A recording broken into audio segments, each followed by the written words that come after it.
자, 자리 앉자. 자리 앉아. 입안에 오물 제거. 빨리빨리 앉아.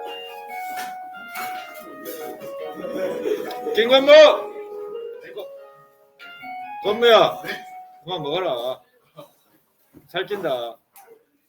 살쪄. 야, 그리고 건모 마스크 좀 쓰세요. 미스터 프렌드들. 미스터 프렌드들. 바른 자세하고 마스크 좀 쓰세요. 마스크 안 쓰면 벌점 들어갑니다. 지금부터 곧바로 들어간다. 어이 미스터 프렌 마스크 좀 쓰세요. 야 보이냐? 빨리 앉아. 빨리 앉으세요. 야 선생님이 지적을 하면 빨리빨리 받아들이고 해야지. 막 째려보고 그러면 되겠냐? 선생님을 째려보면 안 되지. 자, 미스터 프렌 오늘 배울 부분 중에 두 가지 내용이 아주 중요하다 그랬어요. 그 첫 번째 내용이 이제 화학전지의 구성과 원리 and 전기분해의 반응 관계라고 하는 것인데요. 일단 공유하겠습니다. 알았냐 친구들? 자, 그러면 이제 이거 아니지? 맞지?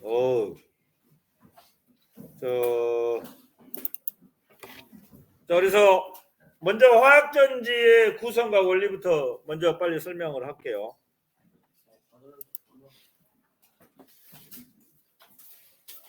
어디 갔다 와 친구?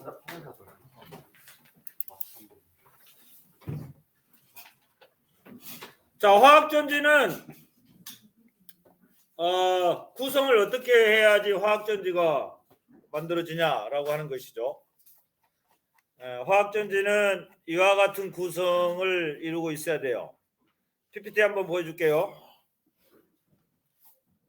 중요한 부분 두 가지를 먼저 한다고 그랬어요. 알았지? 자, 화학전지는 이처럼 두 개의 전극이 필요해. 이렇게 두 개의 전극, 탄소 전극이라고 보면 탄소 전극, 탄소로 만든 전극, 두 개의 전극이 필요하고 그 두 전극 사이에 전해질을 넣어요. 전해질이 필요하고 그 다음에 전극과 전극을 연결한 이 구리도선이 필요하죠. 구리도선.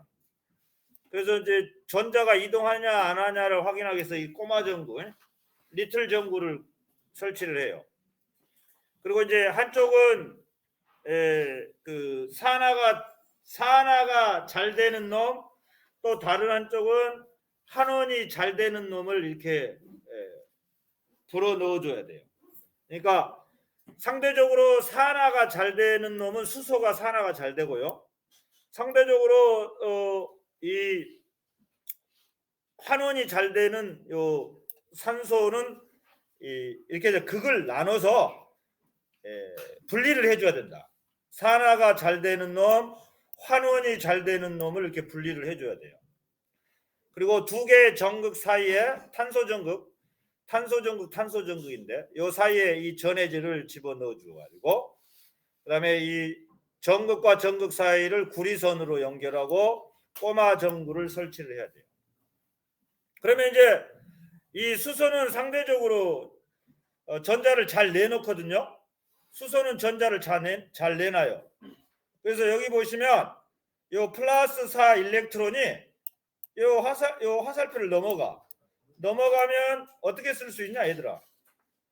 2배의 H2 가스 마이너스 4 일렉트론 하고 화살표하고 4배의 H 플러스 이렇게 쓸 수 있죠. 그지? 그럼 이처럼 수소가 4개의 전자를 잃었습니다. 요 마이너스는 잃었어요. 잃어서 이처럼 양이온이 됐다. 그럼 요거를 산화라 그래. 전자를 잃으면 산화라 그래. 산화. 그죠? 전자를 내놔요. 전자를 내놓으면 전자가 여기 수소를 받아들이는 전극에서 전자가 이렇게 잘 봐. 요 이동 방향을 잘 봐. 전자가 이렇게 이동해. 이렇게. 그러면 전자 출발점을 뭐라 그러냐면 전자 출발점을 마이너스이라고 그래. 전자 출발점. 그리고 이제 전자의 이동 방향과 반대로 전류의 방향을 이렇게 정했지. 그러니까 전류는 여기서 출발해서 이리 간다라고 보면 돼. 원래는 전자의 이동 방향이 가장 중요한 포인트잖아요. 그래서 전자의 출발점이 마이너스 극, 전자를 받아들인 극을 플러스 극 이렇게 정했어요. 알겠습니까? 그래서 수소 쪽에서 수소가 들어가는 전극 쪽에서 전자를 내놨기 때문에 전자를 내놓는 극 마이너스 극이라고 우리가 약속을 했고, 그 다음에 산소는 이처럼 전자를 받았어요. 여기 플러스죠. 플러스 4 일렉트론 전자를 받아가지고 이렇게 물이 만들어져요. 그죠? 그리고 전체 변변 더해요. 변변 더하면 여기 EH2O2가 되고 이 아래 첨자가 되는데 EH2O2 요거 이제 4배 H 플러스 날라가고 4 일렉트론 날라가고 그래서 여기 이쪽에 EH2O가 나와요. 이게 이제 화학전지. 이게 연료전지야. 연료전지에서 일어나는 전체 반응 관계다라고 보시면 돼요. 그래서 이제 중요한 것은 전자가 나가는 쪽을 마이너스 극이라고 했다. 그다음에 전자가 들어가는 쪽을 플러스 극이라고 했다라고 그 약속을 알고 이 연료전지를 이해를 해줘야 된다라고 하는 것이죠. 예? 그래서 이러한 연료전지와 같은 화학전지의 구성은 어떤 게 필요하냐? 구성은 먼저 두 개의 전극, 엔드 전극과 전극 사이의 전해질, 그 다음에 한쪽 전극은 산화가 잘 되는 놈, 한쪽 전극은 산화가 안 되고 전자를 받아들이는 능력이 있는 놈을 우리가 그 섭외를 해가지고 전지를 만드는 거야. 그리고 반드시 전자가 이동하는지 안 하는지 이 도선을 통해서 연결해야지. 그 다음에 이 전자가 흐르는 것을 확인하기 위해서 도선과 도선 사이에 뭐 전류계라든가 꼬마전구라든가 이런 걸 설치를 해줘야지. 알겠어요? 자, 요 반응식 좀 알아두면 좋겠습니다. 알겠어요? 요 반응식. 이게 이제 연료전지에서 일어나는 반응. 전극에서 일어나는 반응이라기보다도 연료전지에서 일어나는 반응. 그리고 이 극은 우리가 이제 약속을 한 거지. 전자를 내보내는 쪽이 마이너스 극이고 전자를 받아들인 쪽이 플러스 극이라고 약속을 한 거기 때문에 이 연료전지, 화학전지의 일종인 연료전지에서 일어나는 반응 관계를 잘 기억을 좀 하고 있었으면 좋겠습니다. 그러면 이제 이와 같은 연료전지는 뭐 우주선의 에너지 자원, 에너지원으로도 우리가 사용하고 있는데, 그러면 이 수소와 산소를 어떻게 해서 얻어내느냐? 이 연료전지의 가장 중요한 요 물질이 바로 수소와 산소야. 그죠? 물론 산소는 우리 공기 중에 많기 때문에 사실은 뭐 산소를 얻는 것은 어렵지는 않아요. 근데 수소를 어떻게 얻어내느냐라고 하는 것이지. 그래서 이제 수소를 얻는 방법에 대해서 칠판에 한번 적어 볼 테니까 잘 적어 놓고 외울 수 있으면 외우고 외울 수 없으면 그냥 이해만 하면 돼. 알겠지? 자, 그러면 이제 연료전지의 원료인 칠판에 잘 안 보이나? 안 보이겠지? 자, 그러나 이제 니네들 여기 유튜브 올려놓으면 선생님이 쓴 거를 잘 기억을 하셔야 돼. 연료전지는 일종의 화학전지야. 화학전지. 연료전지는 일종의 화학전지인데 연료전지의 이 원료라고 하나 해야 되나? 뭐라고 해야 되지? 원료인 재료도 좋겠습니다. 호연이가 재료. 재료인 H2 가스와 잘 안 나오네. 안 나오죠. H2 가스와 나오네 이제. O2 가스를 얻는 방법. 얻는 방법은 이제 이 물의 전기 분해를 이용해서 얻어요. 물, H2. 물의 전기 분해 반응을 통해서 얻는다. 그러면 전기분해 반응을 이제 한번 적어보면, 전기분해는 우리가 이제 외부에서 그 직류 전원을 연결해야 돼요. 네? 알겠어요? 직류 전원을 연결을 해야 돼. 그래서 직류 전원이니까 딱 극이 정해져 있죠. 극이 정해져 있어요. 이렇게 플러스 극, 그다음에 마이너스 극, 이렇게 딱 극이 정해져 있죠. 직류 전원. 직류 전원을 통해서 이제 물을 전기 분해해요. 물. 근데 물을 전기 분해하는데 이제 이 반응식이 좀 어려워. 이게 외울 수 있으면 외우고 없으면 그냥 이해만 하라 이 말이야. 자, 이렇게 해요. 선생님이 이렇게 외웠어요. 양이사 양산이죠. 양이사 일사 오투가스죠. 양이사 일사. 좀 이따 설명해 줄게요. 그 다음에 음사사 이사. 음사사 이사.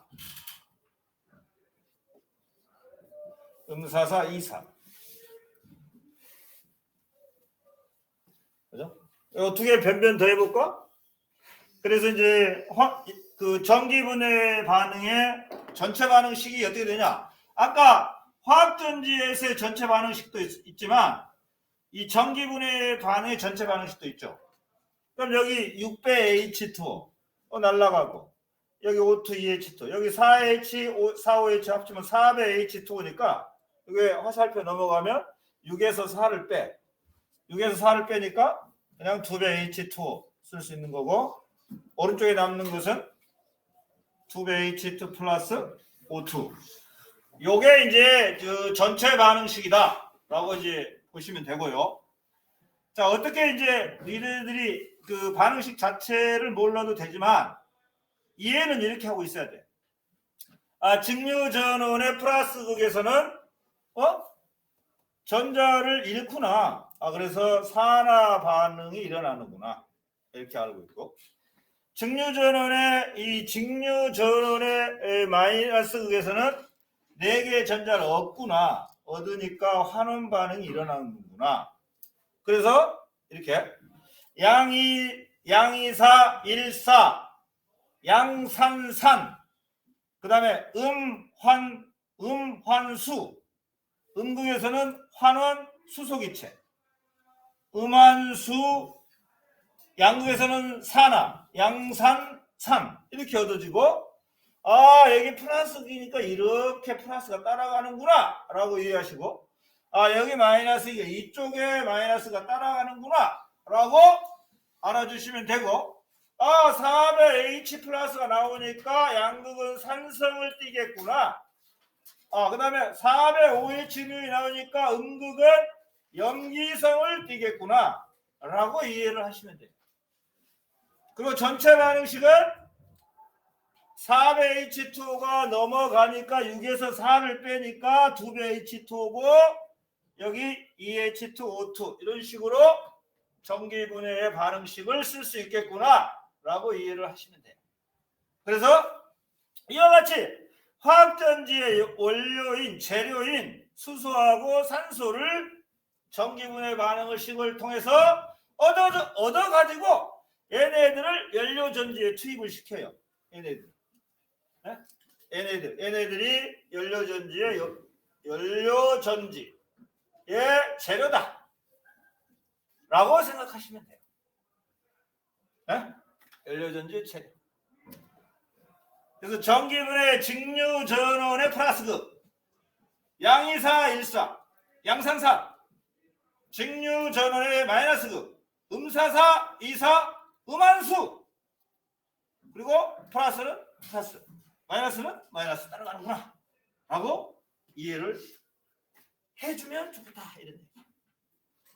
그래서 이제 이게 이제 얘네들이 연료전지의 재료다라고 보시면 돼요. 화학전지는 이미 이제 설명을 했고요. 그래서 이러한 이 화학전지가 이제 연료전지의 어떤 그 내용을 설명을 했어요. 그래서 이제 이 연료전지 연료전지 아까 식을 보시면요. 연료전지 식을 보면 이 전체 반응식을 보십시오. 연료전지의 식을 보면 전체 반응식이 뭐가 나와요? 이게 뭐지? 이거 아래 첨자가 돼야 되지만 2배 H2 물이 나오죠. 물 나온단 말이야. 물. 그래서 이제 장점, 연료전지의 장점, 최종 생성물로 물만 생성돼. 환경 오염물질이 거의 배출되지 않아. 친환경적이지.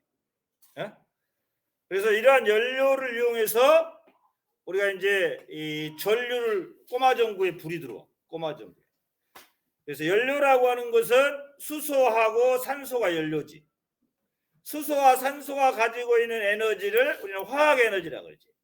그죠? 이 화학 에너지가 전기 에너지로 직접 전환이 되는 하나의 어떤 장치다. 연료전지가. 그리고 에너지 효율이 높대요. 여러 단계를 거치지 않기 때문에 에너지 효율이 높다라고 알려져 있어요. 또 전기 생산 시 소음이 거의 발생하지 않는 그러한 장점이 있고, 수소를 직접 태우는 수소의 연소 반응이 아니야. 연소 반응이 아니라고. 수소를 태우는 수소의 연소 반응이 아니고 전자의 이동에 의한 전류가 만들어지는 그러한 반응이죠. 방출된 열은 난방에 활용된다. 근데 이제 전체 반응식을 보면 그죠? 수소의 연소 반응이 아니죠. 이걸 봐도 전체 반응식을 보면 이거는 물이 분해되는 반응이잖아. 물이 이렇게 분해되는 반응이기 때문에 수소의 연소 반응이 아니죠. 수소가 연소되는 반응은 뭐냐?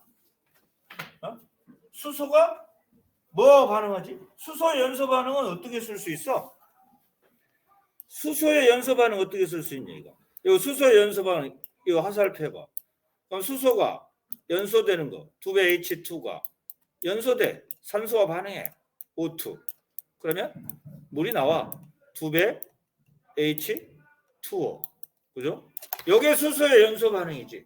수소의 연소 반응은 이거야. EH2O2, EH. 이게 수소의 연소 반응에 관련된 화학 반응식이지.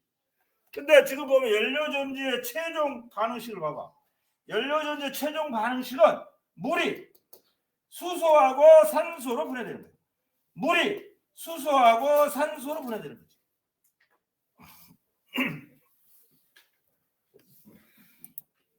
단점. 연료전지의 단점. 수소를 생산하는데 비용이 많이 든대요. 그럴 거 아니야? 비용이 많이 들고. 또 수소라는 놈은 굉장히 끓는 점이 나죠. 상온 25도씨만 돼도 굉장한 활동성, 굉장한 운동 에너지를 가지고 있어. 상온 25도씨만 돼도 굉장한 운동 에너지를 가지고 있다. 수소의 끓는 점이 얼마냐? 마이너스 아마 260 몇 도일 거야. 수소의 끓는 점.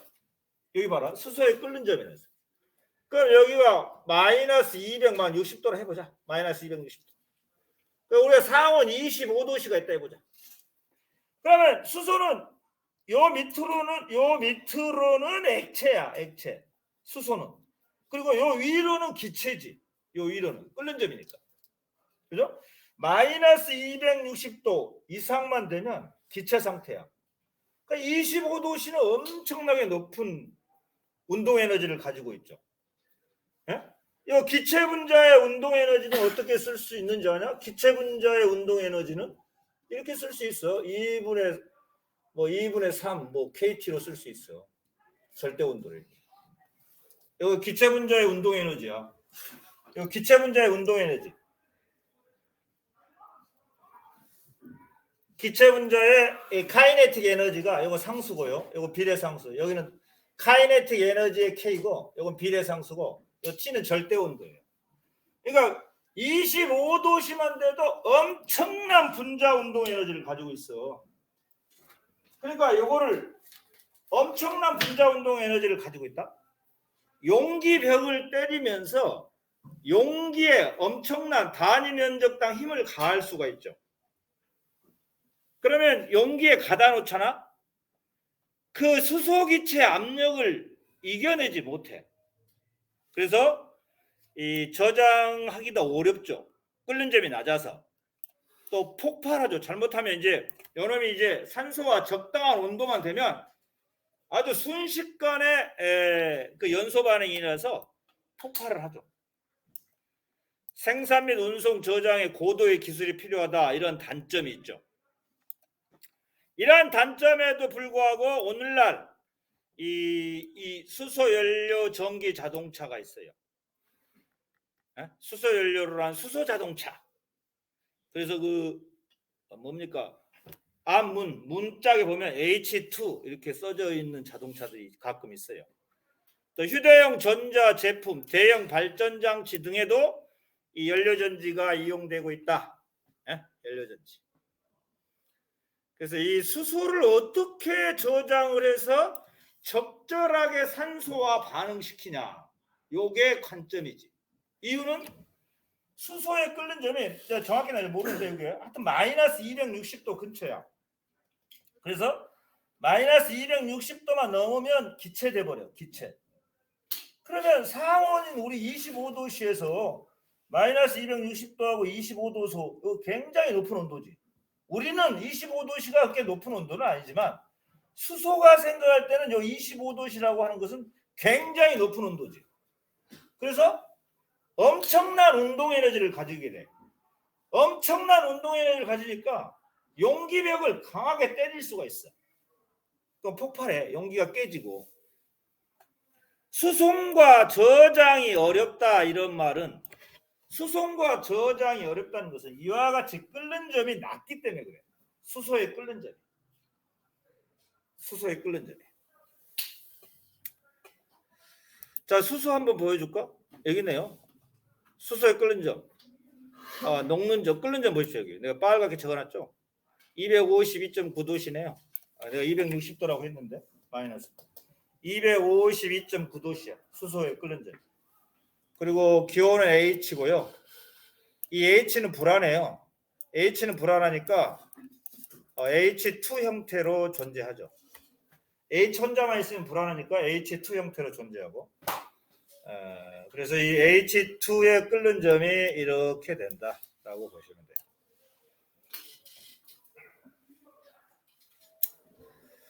자, 수소는 주기율표상에서 가장 첫 번째 화학 원소로 원소기온 H, 원자번호 1번. 그 실제 질량은 1.00, 상대적 질량이죠. 1.008로 질량 기준으로 우주의 75%를 구성하고 있는 우주에서 가장 흔한 원소이죠. 하지만 사용하기 어려워요. 이거를 수송과 저장이 어려워서. 순물질에서 실온 25도씨에서 기체 상태 H2로 존재하고 일족 원소 중에서 유일한 비금속 원소다라고 하는 게 수소의 특징이죠.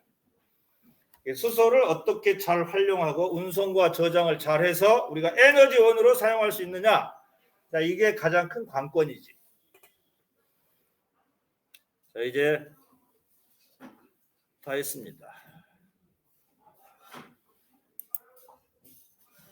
화학전지라고 하는 거 이제 설명했죠. 연료전지도 화학전지죠. 연료전지도 화학전지인데 이 화학전지는 산화 환원 반응을 이용해서 화학에너지, 수소와 산소가 가지고 있는 화학에너지를 전기에너지로 바꾸는 장치다라고 보시면 돼요. 예? 알았습니까? 화학전지에서 나오는, 연료전지에서 나오는 전류는 직류겠죠. 직류. 한쪽 방향으로 또 한쪽 방향으로만. 그 다음에 전기분해는 또 설명했어요. 산화 환원 반응의 일종으로 전기를 이용해서, 이건 직류전원을 사용해야 돼. 직류전원을 이용해서 물질을 분해하는 과정이다. 화학전지하고 전기분해. 그죠? 선생님 설명을 잘 들었고 또 유튜브로 다시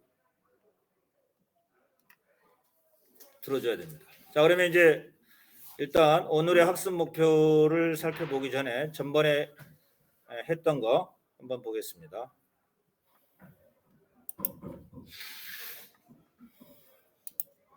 자, 우리가 태양 에너지의 일부 20억분의 1밖에는 사용하지 않고 있다라고 하는 거고. 자, 한번 볼까요? 태양 내부를 봅시다. 내부. 태양의 내부 바로 위에 복사층, 대류층으로 이루어졌어요. 자, 태양 내부에서 이러한 반응이 일어난대요. 이러한 반응을 보여줄게요. 태양 내부에서 이러한 반응. 자, 수소 원자핵 몇 개가? 4개가 헬륨 원자핵 1개로 변하면서 질량이 얘가 더 커요. 4개의 원자핵이. 이 질량 차이에 해당하는 에너지가, 그 에너지는 어떻게 구한다고 그랬죠? 아인슈타인의 질량 에너지 등가 원리에서 델타 M 곱하기 뭐의 제곱? C의 제곱이었다라고 하는 거 알아주셔야 돼요. 델타 M은 뭐지? 질량 차이라고 했어요. 질량 차이. 아주 중요한 그림이야. 중요한 그림. 그래서 이러한 수소 핵융합 반응을 통해서 에너지가 쏟아져 나오기 때문에 태양 내부의 중심 온도는 1500만 켈빈에 해당된다. 이 켈빈은 절대 온도의 단위죠. 이 켈빈은 절대 온도의 단위고, 우리가 이제 이 절대 온도는 뭐에다가 뭘 더한 거냐? 이 절대 온도라고 하는 것은 단위가 켈빈이고요. 이건 섭씨 온도에다가, 섭씨 온도는 단위가 도시죠. 여기에다가 뭐 273. 얼마 나오는데 그냥 273이라고 할게요. 273을 더해서 절대 온도의 단위로 사용하고 있다. 이 중요한 그림 잘 봐도요. 이 중요한 그림. 자, 그다음에 보실래요? 이제 핵분열을 보겠습니다. 한꺼번에 보여줄게요. 자, 이거 핵분열이고요. 이거 핵융합입니다. 핵이 융합하고 핵이 분열하는 거야. 핵이 융합하고 핵이 분열하는 거야. 알겠어요? 자, 핵분열을 보겠습니다. 원자 핵입니다. 이게 원자번호 92번, 질량수 235. 야, 질량수는 뭐 더하기 뭐냐 얘들아? 질량수는 핵 속에 들어있는 양성자 수 플러스 중성자 수가 질량수예요. 이 235를 핵입자라고 해요. 핵입자. 그리고 여기 중성자는 양성자가 없으니까 제로고, 중성자 하나니까 1이겠죠. 그래서 여기 보면 여기 92 플러스 0이나 56 플러스 36 플러스 제로나 똑같이 92가 나오네요. 아래도 성립하고요. 위에도 성립해요. 요 두 개 더하면 얼마지? 236. 요거 두 개 더하고 요거 3을 더해야 되죠. 3, 1은 3. 똑같이 236 나오죠? 네, 질량수. 그래서 우리가 그 양성자 수, 질량수는 이제 숫자가 변하지 않는다고 나와 있네요. 물론 이 아래쪽은 좀 변할 수도 있어. 근데 문제를 그렇게 내지는 않아. 문제를 낼 때는 이 아래쪽의 양성자 개수, 또 오른쪽의 양성자 개수, 왼쪽의 질량수 개수, 왼쪽의 질량수 개수는 같다라고 이제 문제가 나오지. 하지만 변하는 것은 에너지, 질량이 변해요. 질량 차이가 생겨. 항상 앞에 게 커. 항상 앞에 크고요. 그 다음에 뒤에 게 작아요. 그 다음에 핵융합도 핵분열하고 핵융합하고 에너지 효율이 누가 높지? 전번에 했는데 핵입자 한 개당 에너지, 방출되는 에너지, 핵입자 한 개당. 핵융합이 크죠. 자, 이거 한번 보실래요? 핵융합은 이 핵이 융합한 거야. 이걸 우리가 쓸 때는 1, 2H 원래 여기 플러스로 써야 돼요. 양성자. 중수소 원자 핵이고요. 1, 3 여기 H 플러스가 되죠. 이건 3중수소 원자 핵이고요. 2, 4 H 2 플러스가 돼요. 2 플러스. 요거는 이제 헬륨의 원자 핵이 되는 거고요. 그다음 1, 0 에너지. 그죠? 그래서 이것은 중수소 원자 핵, 3중수소 이거 플러스가 돼요. 플러스. 여기는 2 플러스가 돼야 되고요. 3중수소 원자 핵, 그다음에 헬륨의 원자 핵. 여기다 밑에 거 변하냐 안 변하냐? 1 플러스 1 얼마니? 2지. 2 플러스 0 2지. 2 플러스 3 얼마니? 5. 4 플러스 1 얼마? 5. 똑같다. 그죠? 그래서 핵융합이나 핵분열이나 항상 질량이 앞에가 크다. 왼쪽이. 그래서 이 질량 차이의 에너지를 아인슈타인의 질량 에너지 등가 원리인 에너지 델타 M 곱하기 C의 제곱 MC 스퀘어로 구한다. 알았죠? 알았다 그래. 알았다 그래 친구들. 자, 그 다음에 이제 요거 한번 얼른 살펴보여줄게. 자, 아까 얘기했죠. 태양의 중심부에 수소 원자핵, 헬륨 원자 핵 상태로 존재하죠. 왜냐하면 전자가 떨어져 나간 상태, 플라즈마 상태.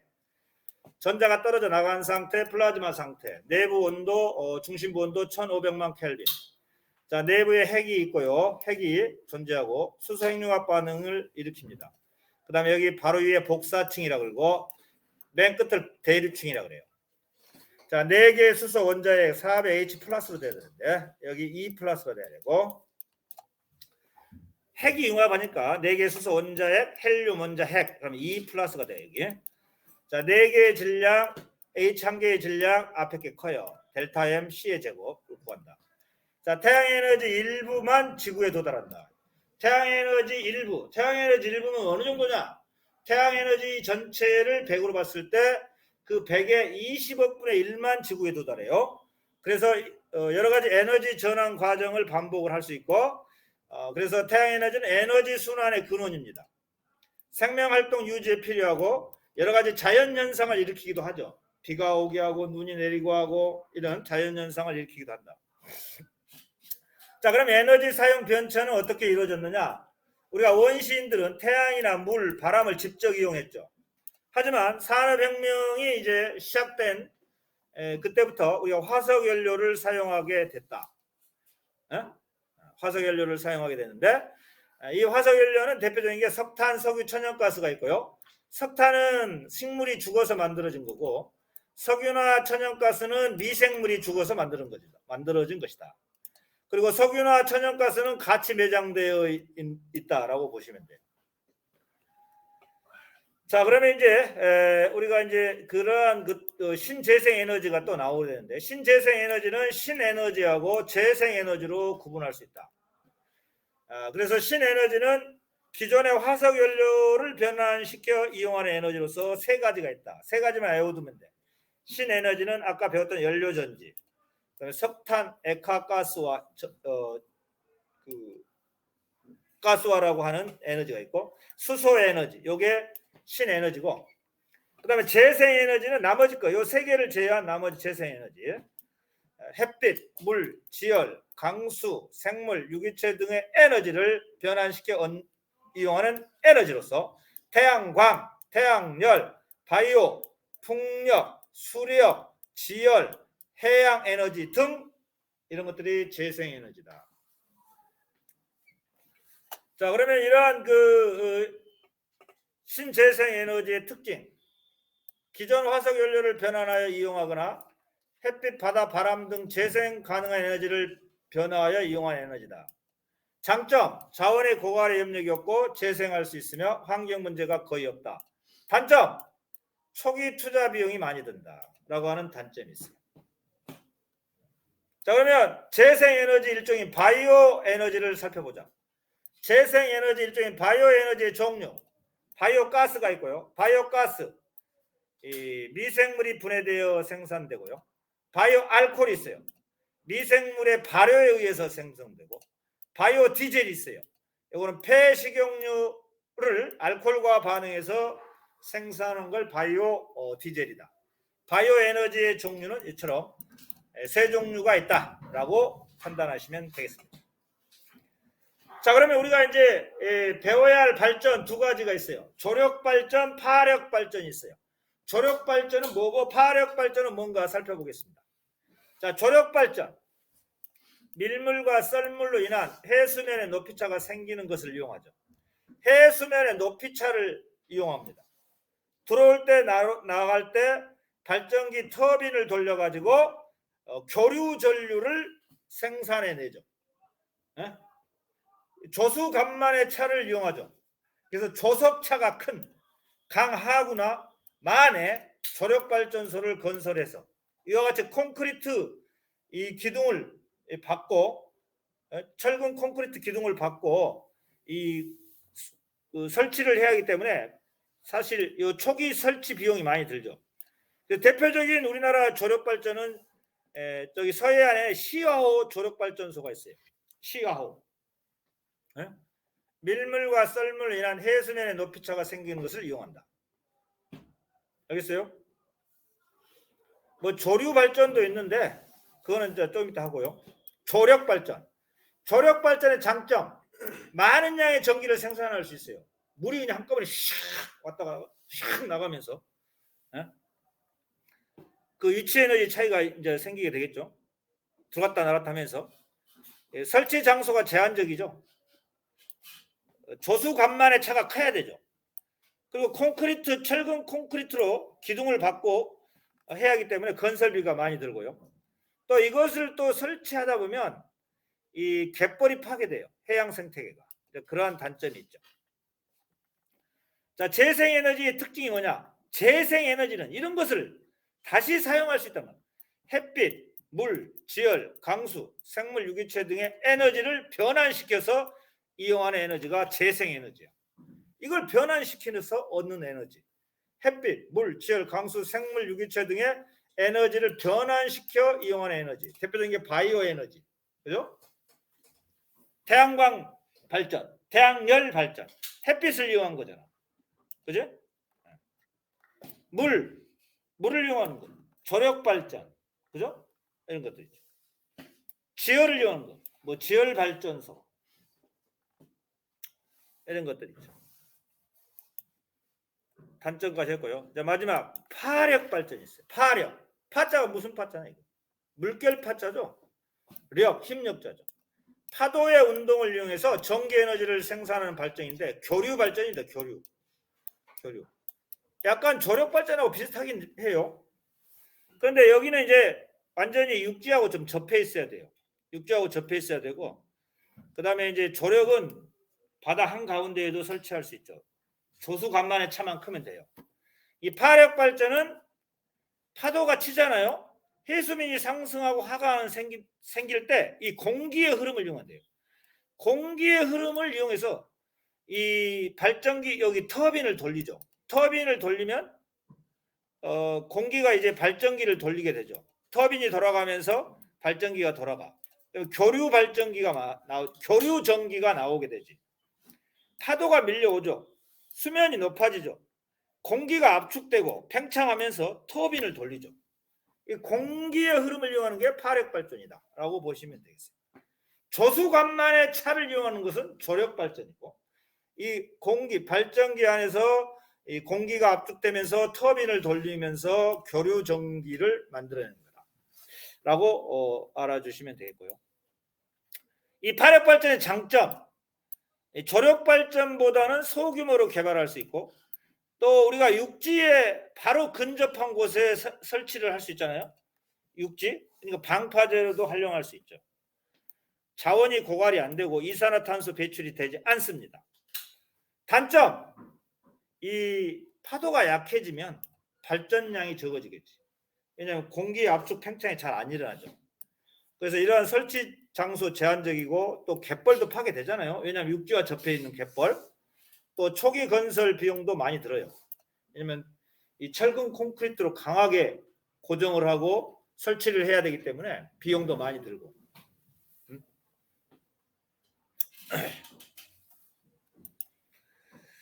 자, 이렇게 해서 우리가 다 살펴봤어요. 이제 다 살펴봤어요.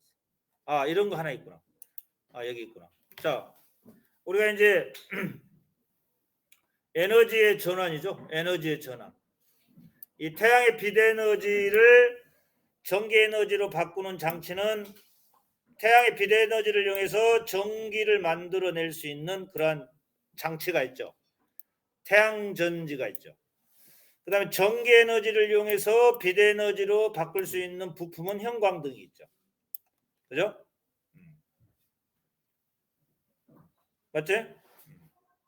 그 다음에 이제 어떤 원자로에서 어떤 핵이 가지고 있는 에너지를 이용해서 열을 생산해낼 수 있죠. 열이 나와요. 많은 에너지가 쏟아 나오니까. 원자로에서 이러한 원자로가 핵 에너지를 열 에너지로 전환시키는 뭐 장치다라고 볼 수 있어요. 이 원자로에 들어있는 두 가지 중요한 부품이 있어. 이 원자로에 들어있는 중요한 부품이 두 가지가 있는데 그 감속제하고 제어봉의 역할을 꼭 알아둬야 돼. 그래서 감속제 제어봉을 적절히 조절해서 우리가 이 에너지를 효율적으로 사용할 수 있어야 돼. 그죠? 그럼 이 열 에너지를 이용해서 화학 에너지로 우리가 또 전환될 수가 있죠. 그죠? 태양열을 이용해서 화학 에너지를 만들어낼 수도 있죠.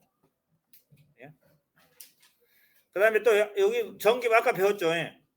전기 에너지를 공급하면 수소하고 산소가 나와요. 그죠?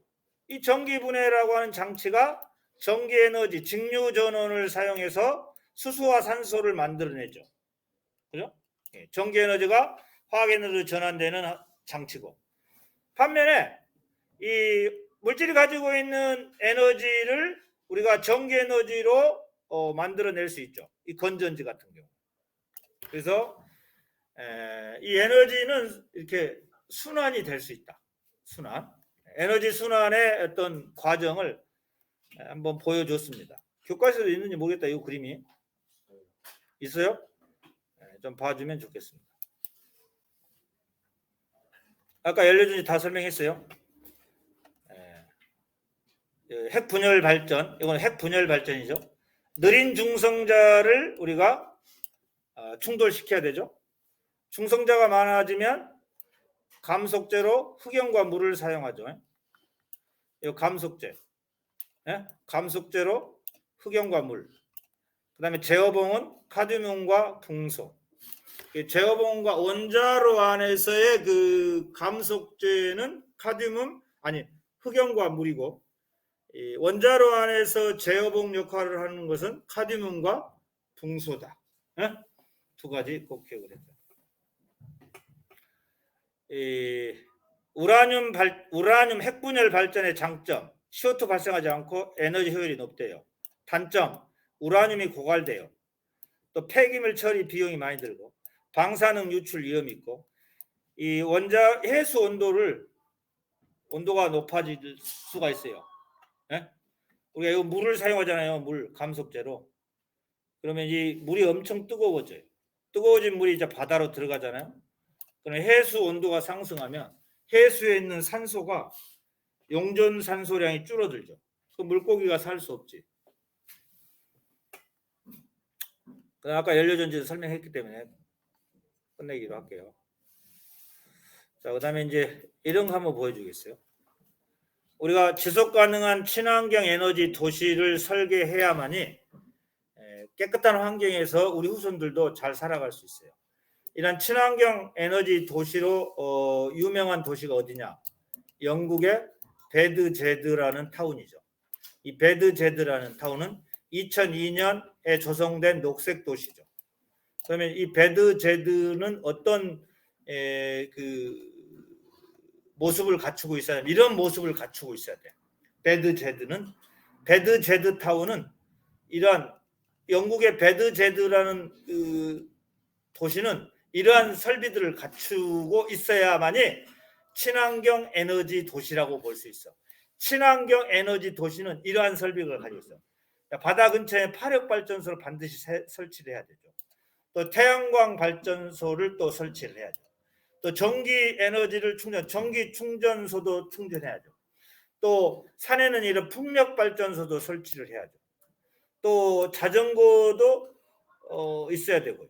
그죠? 자전거 도로를 다 잘 만들어놨죠. 이 자전거에 호인이 지금 자전거 타고 가고 있어요. 이렇게. 그죠? 호인이가 이거 호인이 자전거 타고 있는 거예요. 또 이거 호인이네 집이죠. 호인이네 집. 호인이 동생이 지금 요 헬멧 쓰고 가고 있어. 그렇죠? 이런 요 집도 보면 이런 발전소에서 만들어진 전기를 이렇게 사용하고 어떤 CO2 배출이라든가 환경 오염을 일으킬 수 있는 매연이라든가 이게 절대 나오지가 않죠. 이게 지속 가능한 친환경 에너지 도시다. 이렇게 지속 가능한 친환경 에너지 도시를 우리를 설치를 하는 게 사실 비용이 많이 들어가요, 처음에는. 하지만 깨끗한 곳에서 살아갈 수 있죠.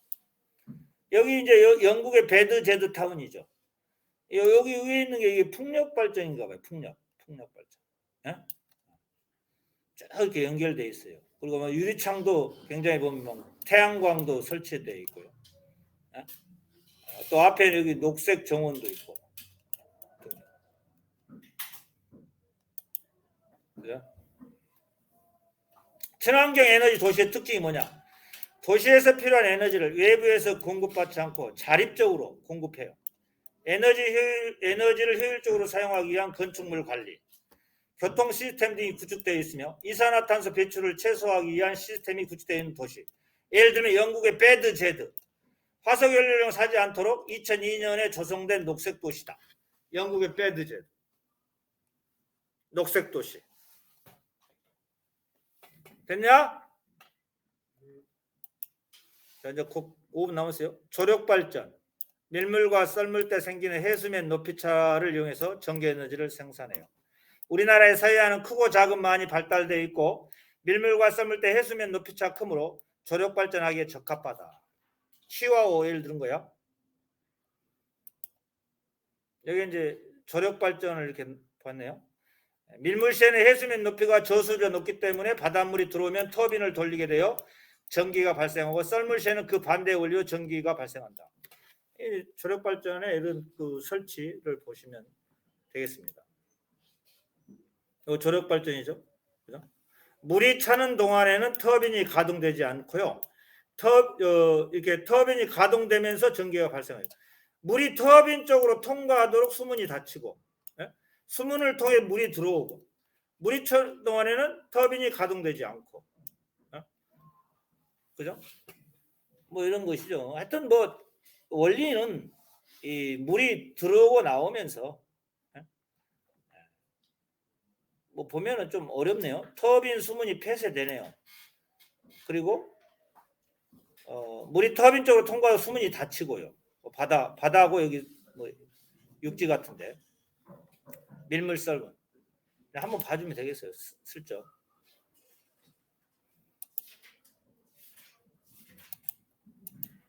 파력 발전. 파도가 칠 때 해수면이 상승한 하강에 생긴 공기 흐름을 이용해 전기 에너지를 생산한다. 파력 발전은 소규모로 개발할 수 있고 방파제로 활용해서 실용성이 크다. 뭐 이렇게 나왔네요. 나머지 조금 이제 부족한 부분은 또 다음 시간에 할게요. 이 조류 발전이라는 게 또 있는데 그건 또 다음에. 조류의 흐름을 이용하는 발전도 있다. 우리나라 장죽 조류발전소, 맹골 조류발전소, 완도 조류발전소. 조류발전소하고 조력발전소는 약간 차이가 있는 것 같아요. 여기 이제 이 조류, 강한 조류가 발생하는 수로에 수차를 설치해 에너지를 생산한다. 완전히 속에다 설치했네, 속에다. 그죠? 바다 속에다 설치했어요. 생명빨대, 이거 나중에 또 설명할게요. 여기까지 할게요. 너무 많